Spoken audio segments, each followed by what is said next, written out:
I am the king and this is my empire, ऐसे हाथ खुला करके बोलते थे, दिस इज माई एम्पायर। और मैं भी कहाँ पीछे रहने वाली, मैं भी बोलती थी, if you are the king then I am the princess and this is my empire also. Hello friends, welcome to my channel. आज आपको कुछ बताना चाहती हूँ, क्यों कहें कि थोड़ा बात करना चाहती हूँ। पता नहीं क्यों कुछ दिनों से मुझे मेरे दादाजी की बहुत याद आ रही है, बहुत मतलब बहुत ज़्यादा। लेकिन दुख की बात यह है कि मैं उनको मिलने जा नहीं सकती इसीलिए क्योंकि मैं इस दुनिया में कहीं भी चली जाऊँ उनसे अब कभी मुलाकात नहीं होने वाली। वो तो वैकुंठ धाम पधार चुके हैं। वो एक ऐसे इंसान थे जिनका मेरे जीवन में बहुत ज़्यादा प्रभाव रहा है हमेशा से। अगर मैं किसी से सबसे ज़्यादा क्लोज रही हूँ तो वो मेरे दादाजी से ही, और उन्होंने भी मुझे बहुत प्यार दिया, बहुत लाड़ किया। वो मुझे राजनंदिनी बुलाते थे और राजनंदिनी जैसे ट्रीट भी करते थे, मतलब कि मैं उनकी राजकुमारी थी।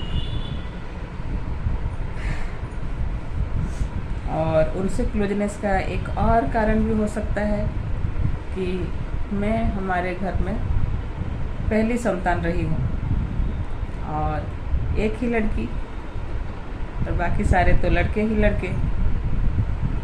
तो जाहिर बात है कि मैं ज़्यादा लाडली तो रहूँगी ही। जब भी मैं अपने दादाजी को याद करती हूँ तो मुझे उनकी एकदम मेरे बचपन से लेके उनके जाने तक का सब कुछ फिल्म के जैसे मेरे सामने आ जाता है। वो थे ही बहुत ही खास इंसान। वो हमेशा कहते थे, king son is king and I am the king and this is my empire, ऐसे हाथ खुला करके बोलते थे, दिस इज माई एम्पायर। और मैं भी कहाँ पीछे रहने वाली, मैं भी बोलती थी, if you are the king then I am the princess and this is my empire also. मेरे दादाजी ने बहुत कुछ सिखाया हमें, बहुत कुछ बातें हैं उनके बारे में बताने के लिए। कहाँ से शुरू करूँ कहाँ ख़त्म ये समझ नहीं आता। जैसे वो हम सबको बहुत प्यार करते थे, बहुत ही लगाव रहा उनसे, लेकिन उन्होंने हमारे भविष्य की खातिर खुद से हमें दूर किया। हाँ, हम लोग गांव में रहते थे जहाँ मैं पैदा हुई, और हमारे कारण हमारा भविष्य बने, हमें अच्छी एजुकेशन मिले, इसीलिए उन्होंने हमें शहर भेज दिया। मेरे मम्मी पापा से बोले कि तुम लोग अभी गांव से निकलो, शहर में रहो, ताकि अपने बच्चों को अच्छे से पढ़ा पाओ। और हम गांव छोड़ के शहर आ गए। लेकिन हाँ, बीच बीच में वो हमें मिलने आते थे, खूब सारी चीज़ें लाते थे। हमने उनको उतना ज़्यादा मिस नहीं किया क्योंकि बीच बीच में मुलाकात हो रही थी, और गांव की सारी चीज़ें हमारे लिए लाते, दूध दही से लेकर सब कुछ। मैं तो इतना डम्बो थी कि मैं क्या बताऊं, मुझे पता ही नहीं था कि सरसों का तेल, आम, ऐसी चीज़ें मार्केट में भी मिलती है, लोग खरीद के भी खाते हैं। मुझे लगता था सबके घरों में होता है। गांव में सब सरसों तिल आदि का खेती करते हैं और उससे तेल बनाते हैं। मुझे नहीं पता था कि पैकेट में भी आता है तेल। मैं इतना डम्बू थी क्योंकि सब कुछ हमारे घर में ही बन जाता था, हमें ज़्यादा कुछ खरीदना नहीं पड़ता था, सब कुछ गांव से ही आ जाता था। ऐसी बहुत सारी चीज़ें थी। वो जब हमसे मिलने आते तो अक्सर दिन में आते, और हम लोग स्कूल में होते तो वो हमें मिलने हमारे स्कूल तक आते थे, और जाते जाते हमारे हाथों में एक अठन्नी हो, 1 रुपया हो, कुछ ना कुछ वो रख के जाते थे। और हाँ, उन्होंने ये तो सिखाया था कि पैसे फालतू में खर्च मत करो, अपने गुल्लक में डाल दो।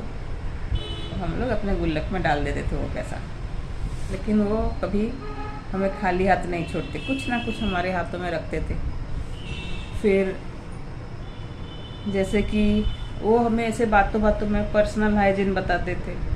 जैसे कि आजकल सब डॉक्टर क्या कहते हैं, किसी से अपनी तौलिया शेयर मत करो, किसी से अपनी साबुन शेयर मत करो, किसी का जूठन मत खाओ।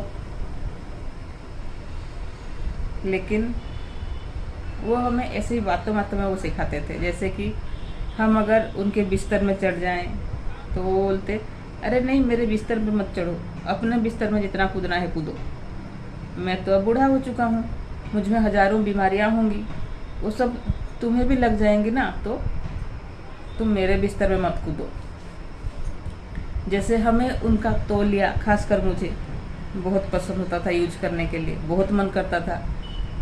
लेकिन मैं जब भी बोलूं कि मुझे आपका तौलिया चाहिए, तो वो बोलते थे कि नहीं तुम अपना तौलिया यूज़ करो।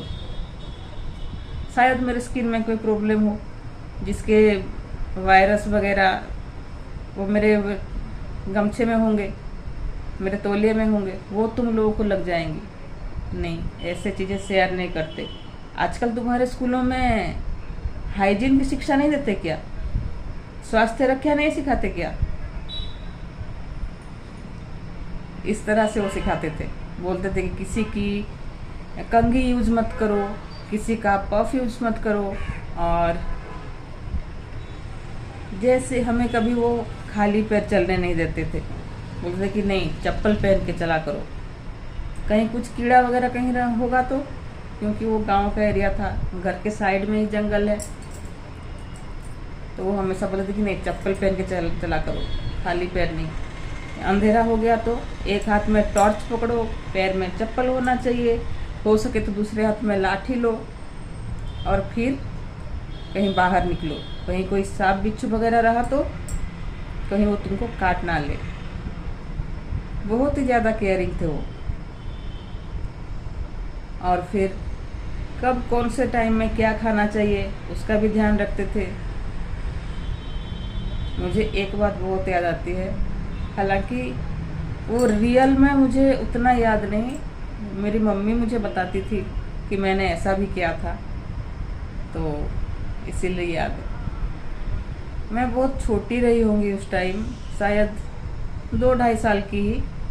और हमारे घर में बहुत ज़्यादा दूध होता था, तो मेरे दादाजी तो खेती बाड़ी भी देखते थे, तो वो अपने खेती बाड़ी देखने गए थे और मेरी माँ ने दूध उबलने के लिए रखा था, और पता नहीं कैसे दूध थोड़ा उतर गया चूल्हे में। और मैं उस टाइम उनके पास थी, तो मैंने वो देखा था। तो मेरी मम्मी ने मुझे बोला कि अपने दादाजी को मत बताना कि दूध उतर गया। मैंने बोला ठीक है, लेकिन मैं इतना महान कि क्या बताऊं। मैं बाहर बैठी थी मेन गेट पे और मेरे दादाजी का इंतज़ार कर रही थी। जैसे ही वो आए, मैंने कहा दादाजी मम्मी ने दूध नहीं उतारा है। क्या बताऊं, मैं तो भोलेपन में बोल गई। फिर दादाजी अंदर आए और फिर मम्मी से बोले क्या दूध उतर गया, थोड़ा ध्यान रखा करो ना, ऐसे चीज़ें नष्ट होना अच्छा नहीं होता है। तो मेरी मम्मी मुझे डांटे कि क्या करे, कुछ समझ नहीं पाई। तो मेरे दादाजी के साथ ऐसा था, मैं उनसे कुछ भी छुपा नहीं पाती थी। मुझे तो अभी भी याद है, वो जो साइकिल में सामने पे जेंट साइकिल में बेबी सीट लगाते थे ना, तो मैं अपने दादाजी के साथ वैसे बेबी सीट में बैठ के घुमा करती थी। और पता नहीं उनसे क्या क्या बात करती थी। कहीं मेरे लिए तो दुनिया में हर पेड़ पौधे सब दवाई होते थे। कहीं कोई पौधा दिख गया, उसमें कोमल पत्तियां हैं, कुछ हैं, या फिर कहीं फूल फल हैं, हर चीज़ को दादाजी आपको पता है ये पत्ता ना उस बीमारी में काम आता है, दादाजी उसको आपको पता है वो वाली पौधा है ना उसकी जड़ उस बीमारी में काम आता है। और एक बार तो ऐसा हुआ कि मुझे थोड़ा बुखार था और मैं हूँ कि तब बोल रही हूँ कि वो जो आम के जो कोमल कोमल पत्ते होते हैं वो मुझे ला के दो, ताकि मैं उसको खाऊं और मैं उसी से ही ठीक होंगी, और बाकी कोई दवाई मैं खा नहीं रही थी। फिर इतना जिद किया मैंने कि मेरे दादाजी जाके वो आम के कोमल पत्ते लेके आए, वो जो लाल लाल होते हैं वो लेके आए, और फिर मम्मी से बोला कि इसको पीस के उसका रस निकालो और इसको दे दो, और कुछ हो ना हो उसके मन को शांति तो मिलेगी, और हो सकता है कि ये उससे सही भी हो जाए। अगर ना भी हुई तो ये नुकसान तो नहीं करेगा ना, कम से कम। तो मेरी मम्मी ने मुझे वो लाके दिया, उसका रस निकाल के, और हैरानी की बात ये थी कि मैं उससे सही भी हो गई थी। मेरे दादाजी के किस्से में कितना बताऊं, अगर मैं पूरा सारा कुछ बोलूं तो बहुत ज़्यादा इमोशनल भी हो जाऊंगी, और ये गाथा कभी ख़त्म भी नहीं होगी। वीडियो तो घंटों का बन सकता है। वो सही में किंग ही थे। मुझे याद है जब मेरे पापा और चाचा उनको गांव से शहर लेके आ गए, क्योंकि दादाजी थोड़ा वीक हो चले थे इन लोगों के हिसाब से, लेकिन दादाजी के हिसाब से वो एकदम तंदुरुस्त थे।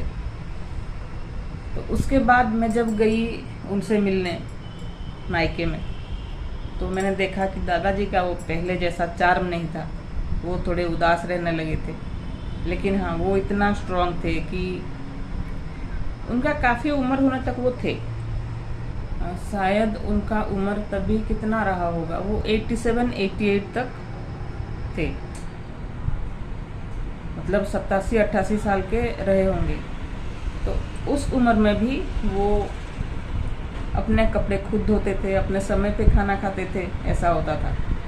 और उन्होंने मुझे एक बहुत बड़ी सीख दी लाइफ में कि सीखने की उम्र कभी ख़त्म नहीं होती। आप चाहे किसी भी उम्र के हो, हमेशा सीखते रहना चाहिए, नई चीज़ें ट्राई करते रहना चाहिए। और ये चीज़ मुझ में आज भी है। जैसे कि मैं YouTube कर रही हूँ, अभी शुरू किया है, तो कुछ लोग ऐसे भी हैं जो बोले कि अरे अभी क्या, ये सब तो बच्चों का काम है। क्या सही में मेरी उम्र निकल चुकी है कुछ नया ट्राई करने की? नहीं, बिल्कुल भी नहीं। कुछ भी नया ट्राई करने के लिए आपकी उम्र चाहे कितनी भी हो, वो सही ही होता है। हमेशा नया कुछ सीखते रहना चाहिए। और मेरे दादाजी तो वो मोबाइल वगैरह भी चलाना सीख गए थे अपने आखिरी टाइम में। वो खुद से फ़ोन करते थे हमें। मुझे उनकी एक बात से चिढ़ होती थी हमेशा। वो बोलते थे कि मुझे टिकट कटवाना है, मतलब ऊपर का। और मुझे उनकी इसी बात से बहुत चिढ़ होती थी। जो वो जब भी बोलते थे कि मुझे टिकट कटवाना है, तो मैं उनसे बोलती थी कि अभी समय नहीं आया है। फिर एक दिन ऐसा भी आया कि वो बोले कि मुझे टिकट कटवानी है बहुत जल्दी। तो मैंने उनसे बोला, अगर आप ऐसी बातें करोगे तो मैं आपसे कभी बात नहीं करूँगी। वो दिन था 23 दिसंबर 2011, और मैंने इतना बोल के फ़ोन कट कर दिया। और स्थिति भी कुछ ऐसी बनी कि मैं उनसे फिर बात नहीं कर पाई। मतलब उस दिन मैं फ़ोन ही नहीं कर पाई। बहुत ट्राई किया कि उनसे फ़ोन करूं, थोड़ा बात करूं उनसे, लेकिन उस दिन इतना बिजी हो गई कि फ़ोन कहीं पड़ा है, मैं कहीं और हूँ, मैं अपने काम में लगी हूँ। फिर रात हो गई, मैं सो गई। अगले दिन फिर सोचा कि हाँ, आज ज़रूर फ़ोन करूँगी। और जब बच्चे छोटे होते हैं तो वैसे ही बहुत सारा काम होता है, तो मैं सुबह के टाइम तो फ़ोन ही नहीं कर पाई। मैंने सोचा ठीक है, दोपहर को खाना खाने के बाद मैं ज़रूर फ़ोन करूँगी, क्योंकि वो मेरा फ्री टाइम होता है। और जैसे ही 2:05 हुआ, मुझे एक फ़ोन आया मेरी चाची का। तो मैं थोड़ा चौंक गई, लेकिन उतना ज़्यादा ध्यान नहीं दिया। मैंने फ़ोन उठाया, ये सोच रही थी कि चाची तो इस टाइम कभी फ़ोन नहीं करती, तो आज कैसे। फिर उन्होंने जो बोला, मेरे तो पैर के नीचे से ज़मीन खिसक गया। उन्होंने कहा कि दादाजी अब नहीं रहे। वो दिन था 24 दिसंबर 2011, मेरे लाइफ का एक काला दिन।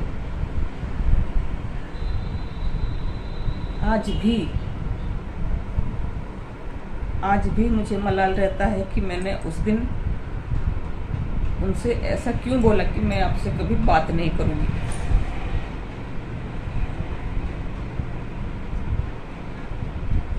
काश कि मैं ना बोलती ऐसा। ना तो वो बीमार थे, ना उनको कुछ हुआ था। सडन ही वो ऐसे दोपहर का लंच किया उन्होंने, फिर खाना खाने के बाद जैसे वो रेस्ट करते हैं, वो रेस्ट करने को गए थे, और जैसे ही बिस्तर पे आए 5 मिनट में ही वो चले गए। मतलब किसी को कुछ पता भी नहीं चला कि वो कैसे चले गए। सही में मेरे लाइफ का अगर कोई सबसे ज़्यादा काला दिन है तो वो है।